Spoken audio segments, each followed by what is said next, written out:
할렐루야.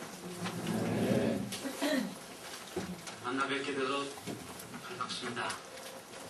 그리고 하나님께서 오늘 아침 우리 모두에게 주시는 하나님의 놀라우신 약속과 축복들, 우리 안에 주시는 믿음의 부요함, 이런 모든 선물들을 인해서 살아계신 하나님을 찬송합니다. 역시 함께 찬송 하나 했으면 좋겠는데요. 우리 좋으신 하나님, 얼마나 좋으신지 그 좋으신 하나님과 함께 찬송하겠습니다. 좋으신 하나님, 좋으신 하나님, 참 좋으신 나의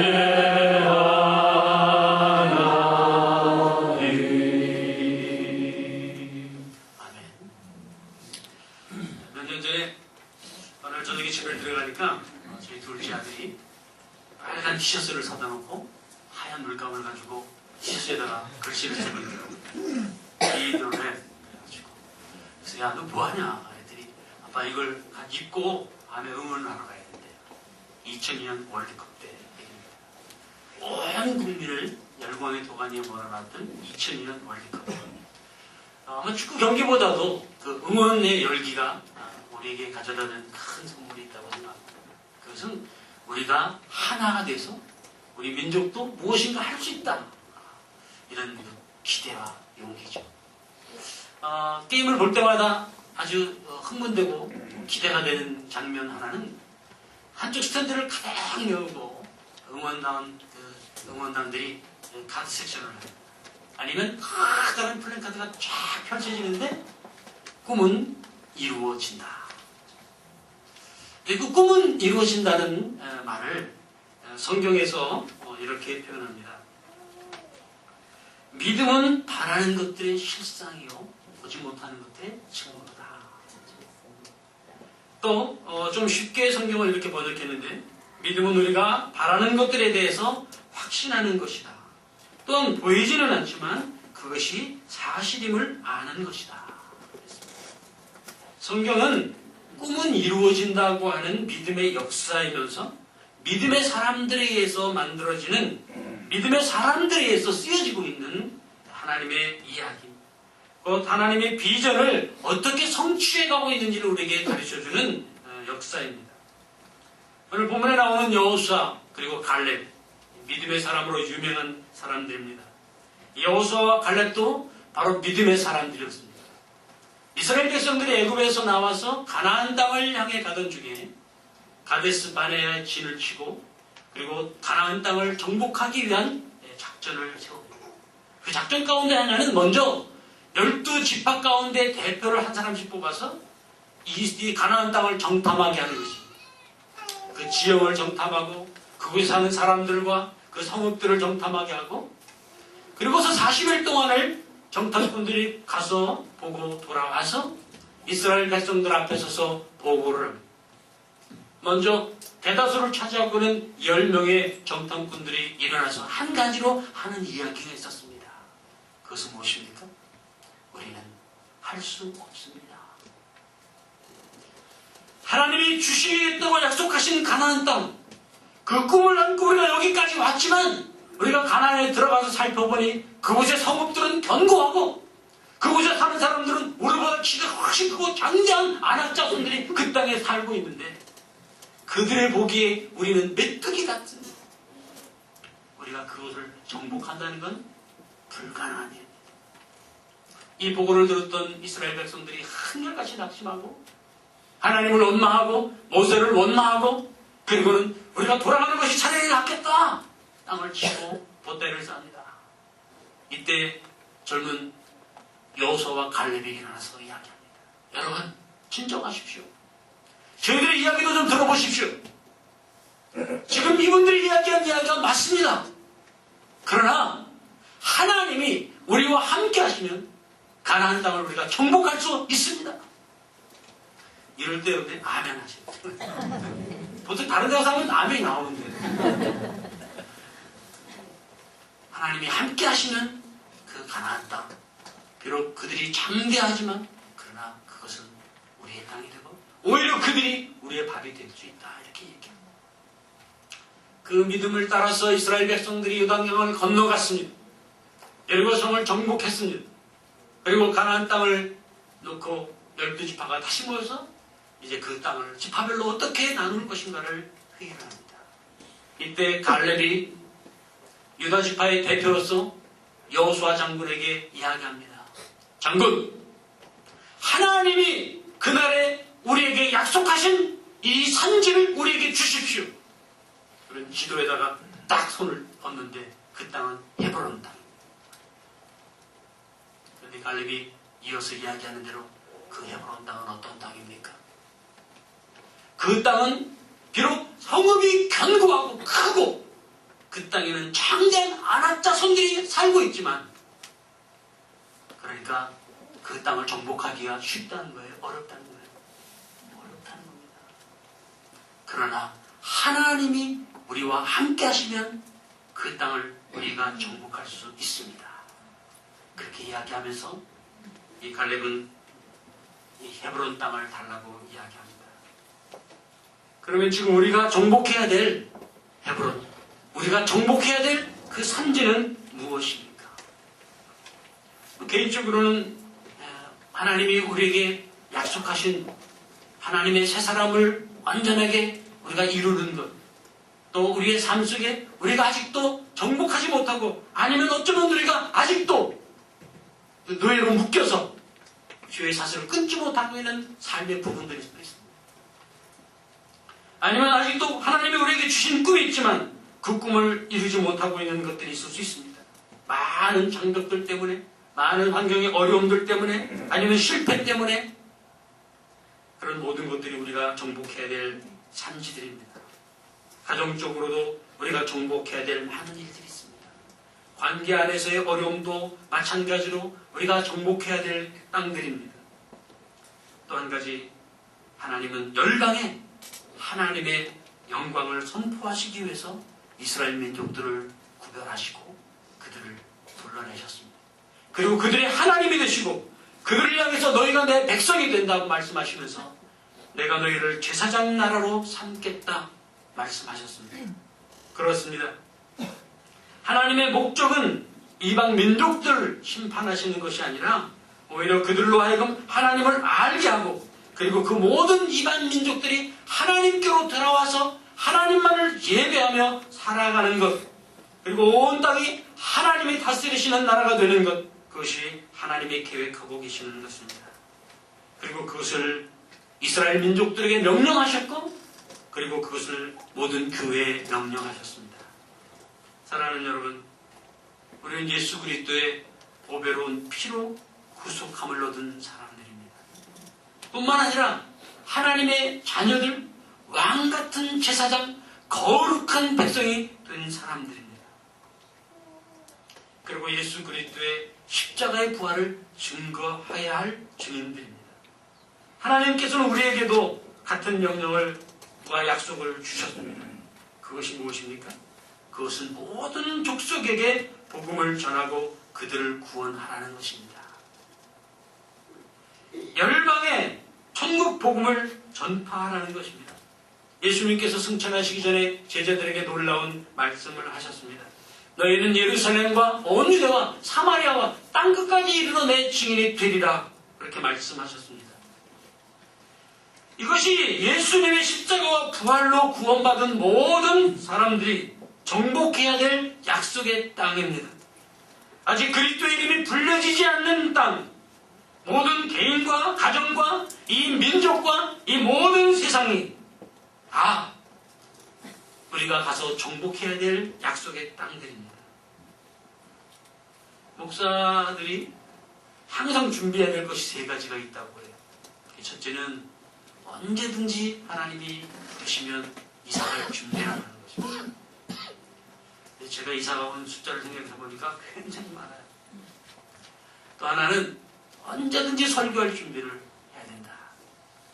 언제 어디서 설교를 해야 될지 모르니까. 또 하나는 죽을 준비를 항상 해야 된다. 그런데 하나님께서 저희 가정에 또다시 야, 보따리 싸라 말씀하시더라고요. 무슨 보따리를 쌉니까? 하나님께서 다시 선교지로 나가라고 하시는 것입니다. 어디로 가야 합니까? 무엇을 해야 합니까? 하나님이 우리에게 마음을 주셨습니다. 북한을 위해서 복음을 전하라는 것입니다. 북한도 복음화하라는 것입니다. 2300만 동포들에게 이 생명의 빛을 비추라고 하는 하나님의 새로운 부르심 앞에 많은 두려움과 어려움이 있지만 그러나 순종하기로 결정을 했습니다. 그러나 북한은 우리가 아는 것처럼 그렇게 가서 살며 복음을 전할 수 있는 곳이 아닙니다. 60년 동안 공산주의와 김일성의 주체 사상으로 철저하게 세뇌되고 무장되어 있는 곳입니다. 또한 북한의 역사는 시대에 전무한 수령 독재체제 속에서 백성들은 사상과 종교, 양심의 자유를 박탈당하고 서로를 의심하면서 겨우 목숨을 부지하고 있는 하나의 거대한 감옥과 다름없는 땅입니다. 그 중에서도 북한에 가장 큰 공포의 장소들이 있습니다. 그것은 곧 정치범 수용소들입니다.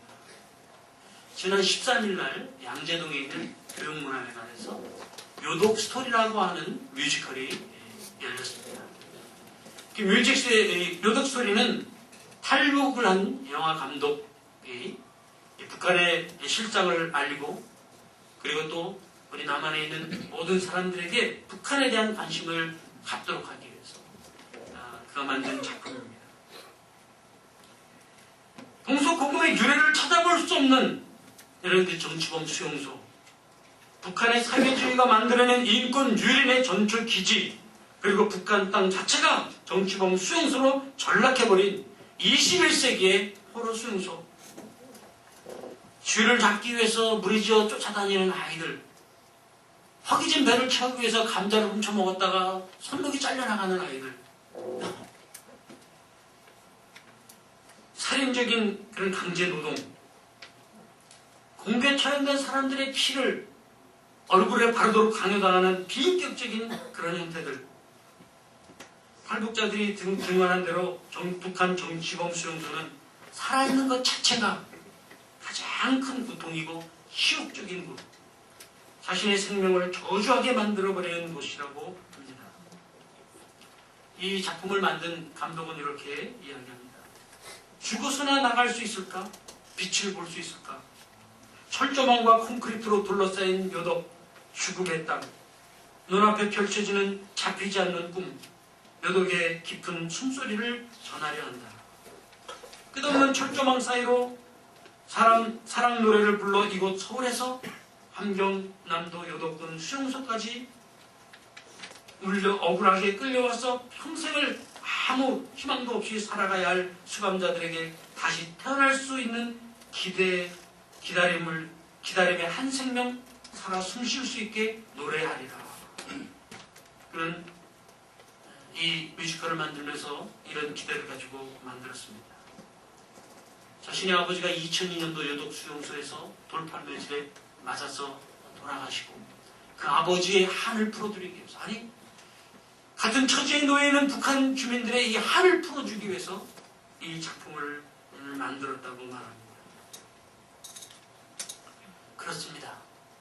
이런 그 북한의 실상들을 듣고 알고 있는 저희들이 하나님이 북한을 복음하고 북한을 위해서 선교하라고 하는 그 부르심 앞에 선뜻 제가 여기 있습니다 나를 보내주십시오, 그렇게 고백하며 나서기가 쉽지 않았습니다.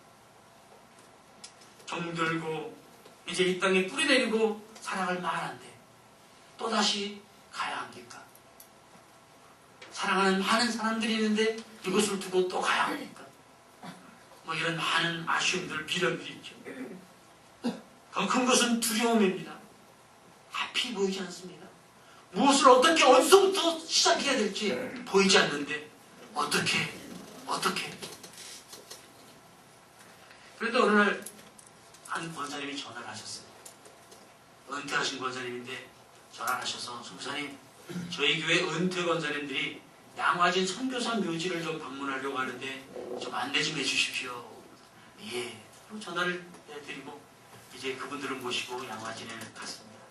양화지는 외국인 묘지, 그곳에는 많은 선교사들이 묘가 있습니다. 1800년대부터 우리나라에 와서 선교하시다가 돌아가신 선교사님들의 묘지가 있습니다.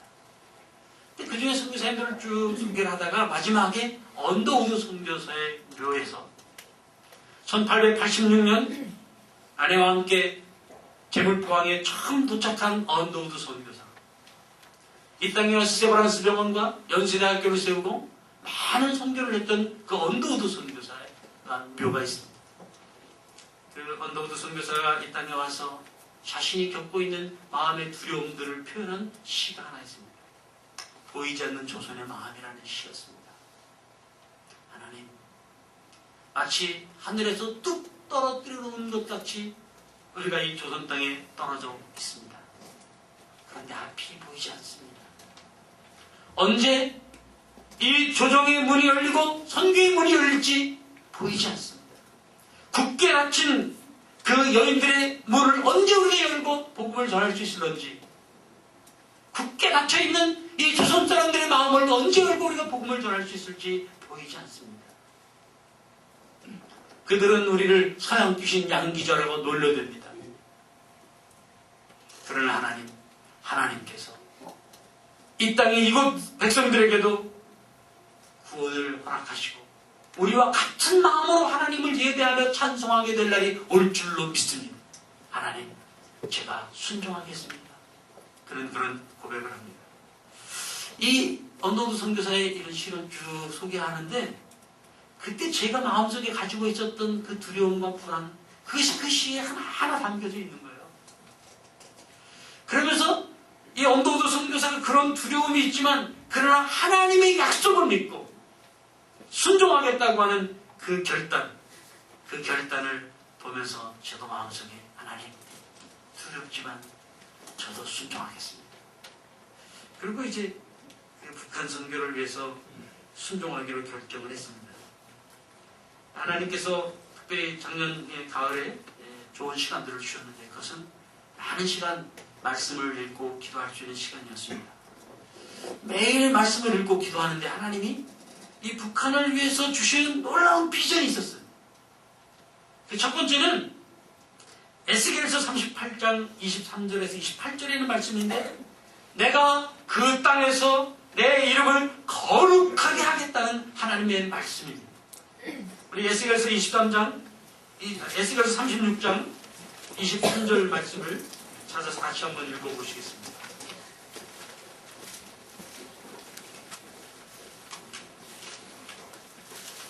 함께 다같이 읽겠습니다. 23절 말씀입니다. 열국 가운데서 더럽힘을 받은 이름 곧 너희가 그들 중에서 더럽힌 나의 큰 이름을 내가 거룩하게 할지라.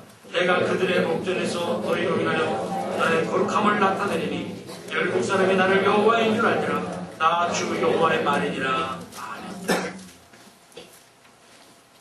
일제시대에 일본은 우리에게 신사참배를 강요했습니다. 1918년부터 일제가 신사를 곳곳에 세우고 모든 사람들로 하여금 그 신사를 참배하게 했는데, 1936년에 그 당시 교회도 결국 그 압박을 이기지 못하고 신사 참배는 우상 숭배가 아니기 때문에 우리 기독교인들도 신사를 참배해도 좋다고 하는 가결을 합니다. 1938년 9월 평양에 있는 한 교회에서 총회가 열렸습니다. 이 총회에서 신사 참배를 하기로 가결을 하고 23명의 노회장들이 평양에 세워진 신사에 가서 참배를 합니다. 하나님의 거룩한 이름이 더럽혀졌습니다. 하나님의 진노가 임했어요. 그리고 그 땅은 공산주의가 들어와서 차지하고 그 땅에 세워졌던 모든 교회들은 다 무너져버리고 김일성의 주체 사상탑이 오히려 그 자리에 우뚝뚝 서 있고 김일성 영성탑이 그 자리를 대신하고 있습니다. 그들은 하나님 아버지를 부르는 것이 아니라 어버이 수령을 부르고 있습니다. 하나님의 이름이 더럽혀진 곳입니다. 그런데 하나님께서는 하나님의 이름이 더럽혀진 그 땅을 다시 하나님을 위하여 하나님 당신이 거룩하게 하시겠다는 약속. 내가 그 땅을 다시 거룩하게 하리라. 그리고 그들은 내 백성이 되고 내가 너희의 하나님이 되리라. 이 약속의 말씀을 읽는 순간 정신이 뻥쩍 듭니다. 우리 제 마음속에 큰 용기가 생겼어요. 하나님 그렇습니다. 하나님이 그렇게 하실 줄 믿습니다. 두 번째 하나님이 주시는 약속의 말씀은 이사야서 35장에 있는 말씀인데, 내가 너희를 구하겠다는 하나님의 약속이었습니다. 이사야서 35장 4절, 8절, 10절의 말씀인데, 이 말씀을 또 한번 같이 읽어보시겠습니다.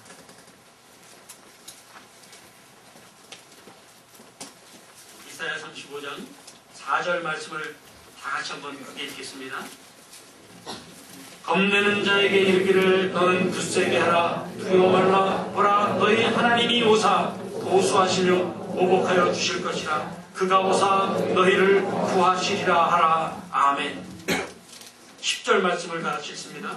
여호와의 속량함을 얻은 자들이 돌아오되 노래하며 시온에 이르러 그 머리 위에 영영한 희락을 띠고 기쁨과 즐거움을 얻으리니 슬픔과 탄식이 달아나리로다. 아멘. 무서워하지 말고 두려워 말라. 내가 와서 너희를 구하시리라. 하나님이 그 땅에 오셔서 그 땅에서 하나님의 사람들, 고통 중에 있는 백성들을 구하시겠다는 것입니다.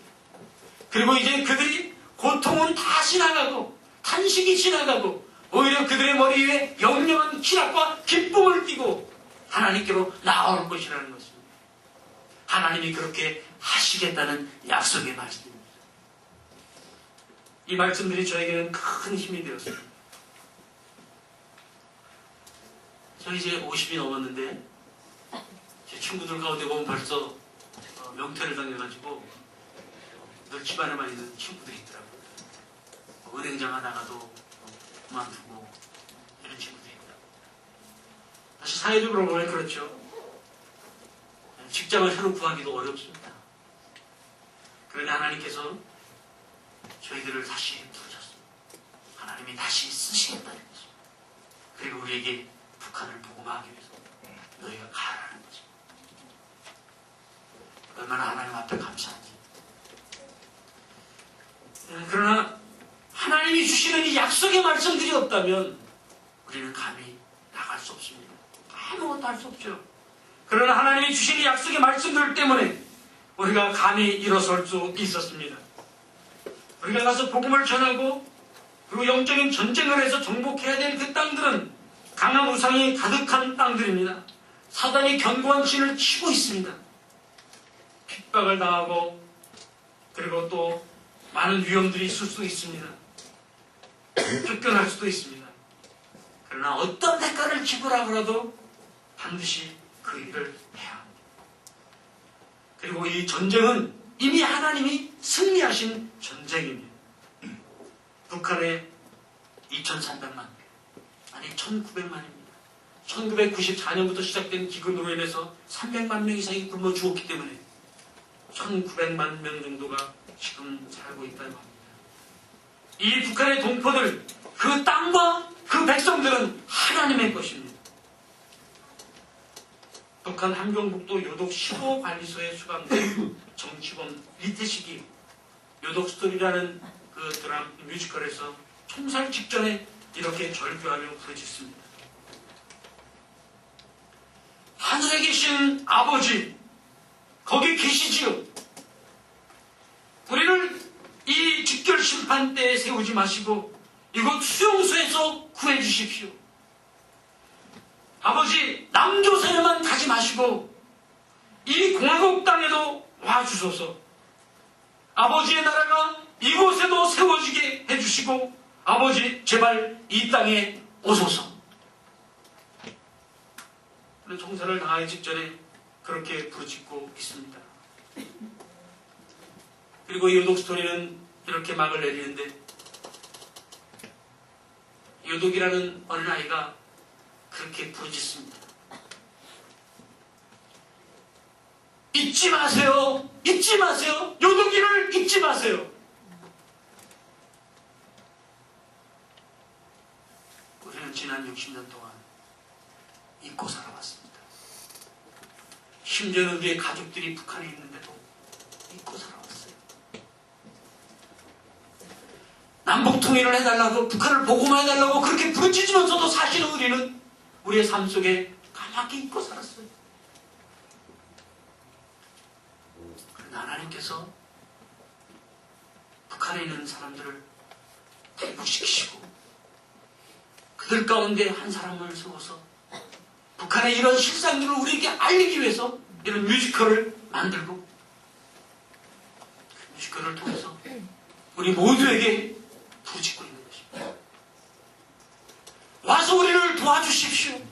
그리고 우리를 잊어버리지 마십시오. 그리고 하나님께 부르짖고 있습니다. 하나님, 남조선에만 가지 마시고 이 북조선, 이 공화국 땅에도 오셔서 우리를 구해달라고 부르짖고 있는 그들의 부르짖음을 1900만 북한 주민들을 대신해서 외치고 있는 것입니다.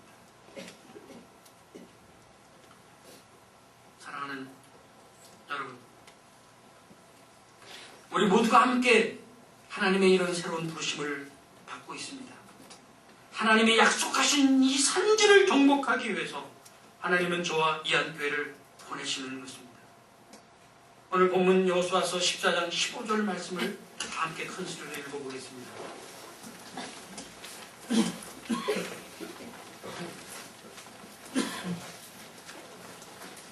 헤브론의 옛 이름은 기럇 아르바라.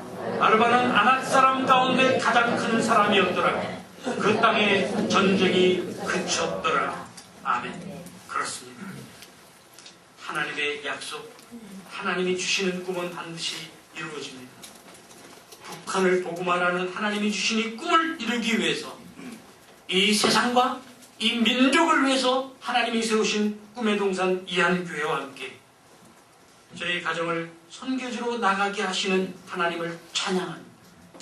그리고 여러분의 동역에 깊은 감사를 드립니다. 기도하겠습니다.